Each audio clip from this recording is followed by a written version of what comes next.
Zach Gelb is a national radio host for the Infinity Sports Network. Follow him on Twitter at Zach Gelb. Gelby, I'm wondering if you're surprised that the Minnesota Vikings told the ayahuasca taking old man who loves to stay in dark places, Aaron Rodgers, like, enough. We're tired of waiting for you, and they're riding with the rookie JJ McCarthy.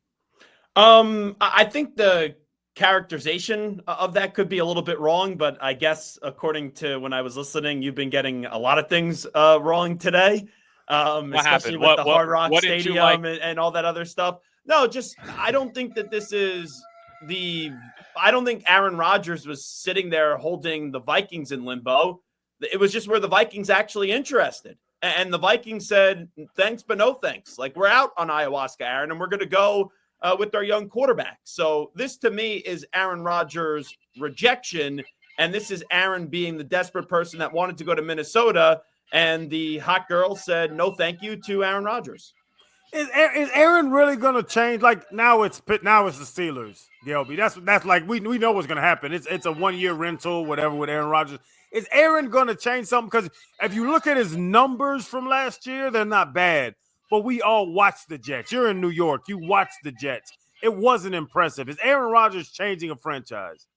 No, not anymore. Like, could the Steelers get Aaron Rodgers, and could they win a playoff game with him, which they haven't done since 2016?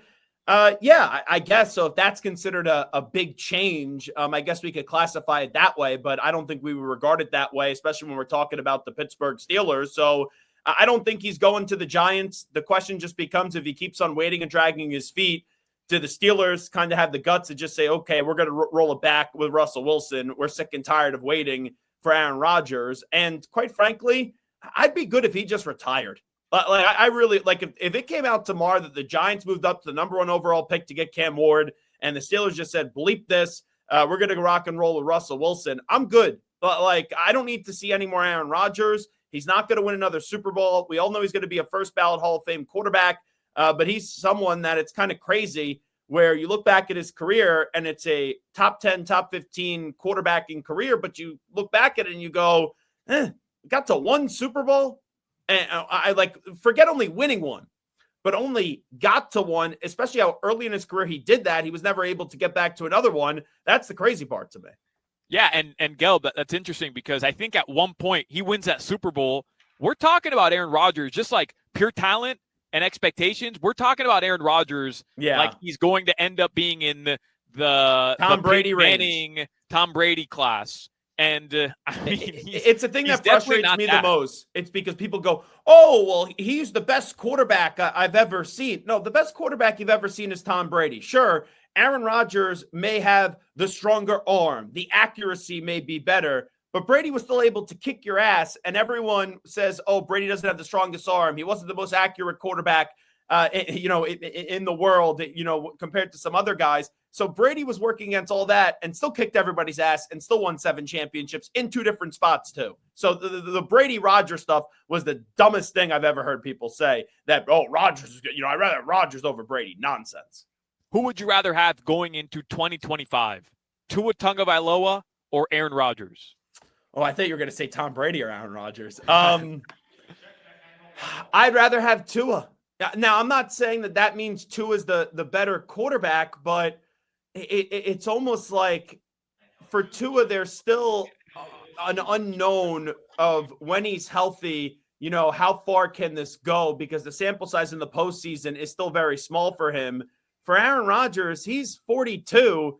I think put it this way. If Tua Tagovailoa was on the Jets last year, Tua would have got banged up and he would have got hurt, but I thought he would have won more games than what Aaron Rodgers did, especially early on in the season. And Gelby, talking about, you saw the Giants, the Titans, the Browns. We know the first picks of the draft that they all need a damn quarterback.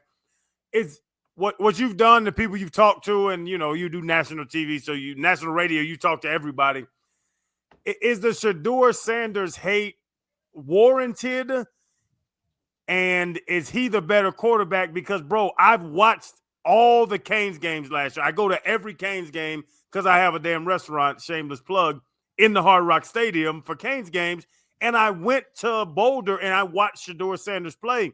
I really believe in my heart Cam Ward is a better football player than Shedeur, where Shedeur can be good. I think Shedeur can lead a franchise, but it seems like there are some knocks against Shedeur that I don't think are warranted. I think it's a lot of jackassery with the draft process. Anyone that's sitting there saying that Shedeur Sanders is going to fall in the draft, give me a break. I'm not saying he's generational. I'm not saying Cam Ward is generational either. But one way or another, Cam Ward's going to be the first overall pick of the draft.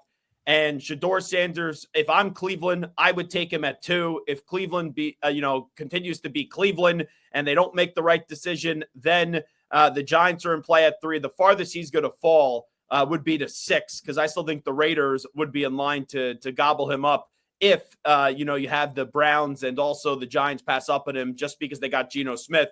That doesn't mean that they can't draft Shedeur Sanders. So at worst case, he's going 6.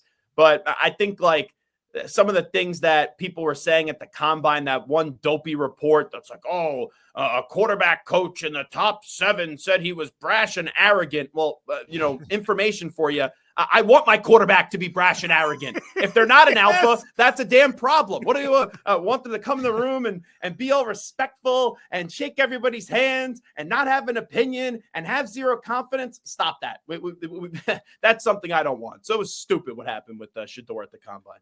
Yeah, so Gelb, it's funny because obviously down here in Miami, we got to see Cam Ward for an entire season, and all of us are sick. I said it yesterday. It's sick to my stomach whenever I think about it, that Cam Ward maybe had the greatest individual season of a Miami Hurricanes quarterback ever, and that's saying something, given a couple Heisman Trophy winning quarterbacks at the U. You guys still couldn't make the playoff. And Mario Cristobal and the defense just pooped themselves and couldn't get into the playoffs. So it literally counted for nothing. But having said that, all of us think the world of Cam Ward.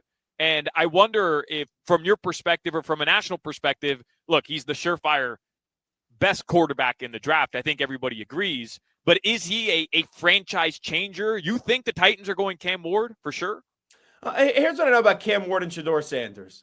I think that they've made everyone else around them better. And even though neither played in the college football playoff, they did win more with less. It's not like Restrepo is a very good wide receiver for Miami. I know that, Shedeur had Travis Hunter, but the rest of the pieces around them were not the greatest pieces in the world. So I think that goes for something. I think right now both could be good. I don't know if both can be great, but to the other part of your question, I think for sure Cam Ward's going 1. I just don't know if Tennessee's going to take him, or if maybe I don't think the Browns are going to trade up. If a team trades up, it could be the Giants. But if you put a gun to my head today, I would say Cam Ward 1 to Tennessee. You know what? Screw the gun to the head part. If I'm doing the drafting, here would be the first 4 picks for me. Cam Ward 1 to Tennessee, Shedeur 2 to Cleveland. Then in the 3rd spot, I think that the Giants then should take Travis Hunter, and then the Patriots go Abdul Carter. That's what I would like to see happen. Exactly what I had, Gelb. You and me, just on the same wavelength. Zach Gelb, a national radio host for the Infinity Sports Network. Hey, I got a question. Yeah, I was going to ask you about your bracket that I saw you filled out on Twitter, Gelb. Because, wow. Oh, no, because you went Duke and Florida. Oh, real original for a final. Duke and Florida. It's all right. Nobody has you that, don't even Gelby. care about college, but you're a basketball guy. You don't even care about college basketball, because I heard the dopey things you said about the SEC earlier. Oh, this Thank SEC. you. Oh, Thank basketball you. conference. Oh, we got 14 teams. I'll put money right now with either of you. Who do you No root SEC. for, by the way? Who's your team? FIU. Oh, Balls yeah. up, baby. Balls up. Yeah, FIU. pause up. Panthers. Yeah, the Panthers. They're the Panthers nobody cares about in Florida. We only care about the other Panthers. But you do a good job on the games, right? Yeah, no, because the Temple Owls are really broadening We their suck. fan base. Here's the difference between you and I. I'll tell you when my team sucks. You can't do so. All right? My team sucks. But I got my attention was caught by Channing's story. So who threw you the bag of cash back in the day, and how much was it? Just wondering. I got a couple different bags, Gelby, allegedly. I've learned, Gelb, if I say allegedly, then it's all fine. So, well, it's past the statute of limitations. No offense, what are they going to do? They're going to vacate things for you going back to Florida? Who gives a rat's ass at this stage? Gelb, I told a story a couple years back about me selling my jersey when I was at Florida, and Trace Armstrong called me. Really? And was like, hey, man, take it easy on all that stuff. So, like, then I kind of panicked. I'm like, damn, Trace Armstrong called me. I'm in trouble. Yeah, now these damn kids have $1 million deals. And I'm like, I can't tell a story from 20 years ago. Here's the thing. Number one, I'm absolutely trying to get a headline out of Channing Crowder right now. Well, that's already been a headline, Gelb. Well, I'm trying to get it again. And number two, at this rate, Crowder, the NCAA needs you more than you need them. Like, let's be real.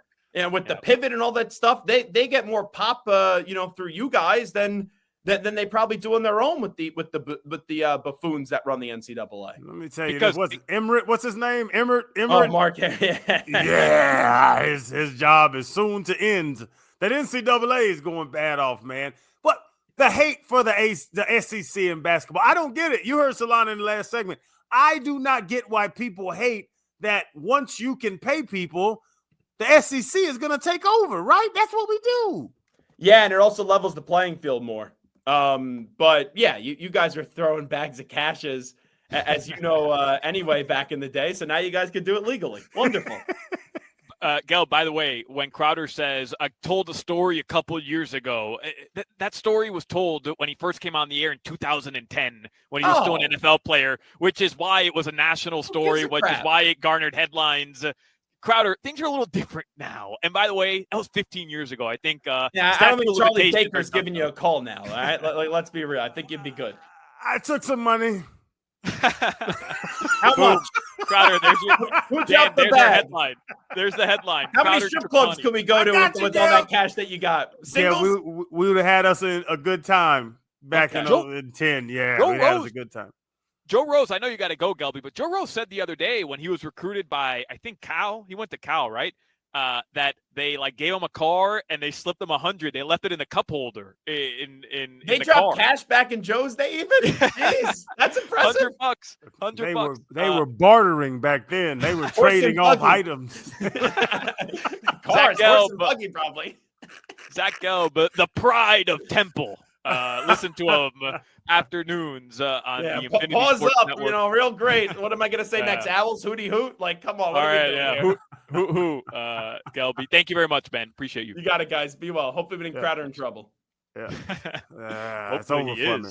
If we can get that to go viral, that'll be good. Help our ratings. Crowder, Solana, Jimmy, and Dan Day take you up until 6. I think right here. 6.